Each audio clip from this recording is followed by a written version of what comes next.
Demokrat. Panji Gumilang tersangka TPPU, Mahfud MD bicara peran efektif PPATK.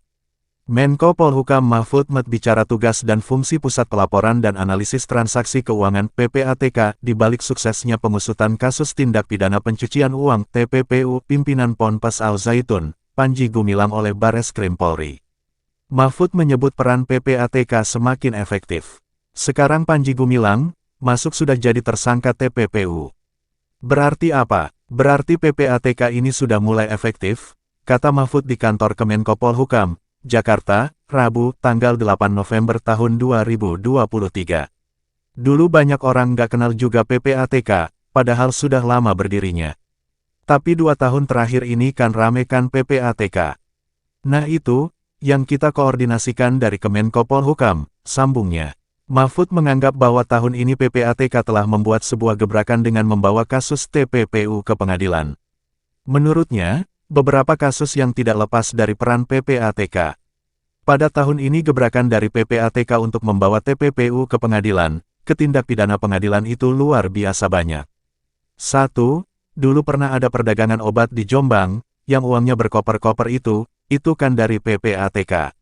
Lalu kemarin yang 349 triliun dan itu sudah jalan, yang bilang macet itu tidak baca berita. Sudah jalan, tapi jalannya dipisah-pisah karena 300 kasus kan, itu jalan dan banyak lagi, jelasnya. Saat ini, Mahfud telah merasakan adanya kemajuan PPATK dalam memberantas korupsi yang berlanjut ke TPPU. Dia mengatakan ada pengakuan dari dunia dengan bergabungnya Indonesia dalam Financial Action Task Force (FATF) pada akhir Oktober tahun 2023. Kalau saudara tanya apa yang Bapak rasakan, kemajuan dari PPATK untuk pemberantasan korupsi dan ini kemudian diakui oleh dunia internasional kan. Seminggu yang lalu dan diumumkan oleh Presiden 2 hari yang lalu, imbuh Mahfud. Sebelumnya, Bareskrim Polri menetapkan Panji Gumilang dalam kasus dugaan pencucian uang dan penggelapan dana yayasan. Polisi menemukan adanya aliran dana sebesar 1,1 triliun rupiah dari 144 rekening yang terafiliasi dengan Panji. Polisi menegaskan masih akan mendalami lebih lanjut soal penggelapan yang dilakukan Panji Gumilang.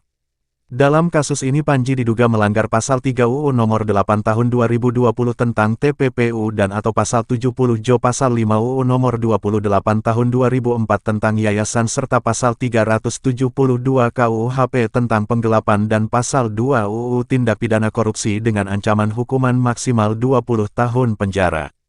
Di sisi lain, penyidik Direktorat Tindak Pidana Umum di Tipidum, Bareskrim Polri telah melimpahkan tahap 2 atau pelimpahan tersangka dan barang bukti kasus penodaan agama ke Kejaksaan Negeri Indramayu, Jawa Barat.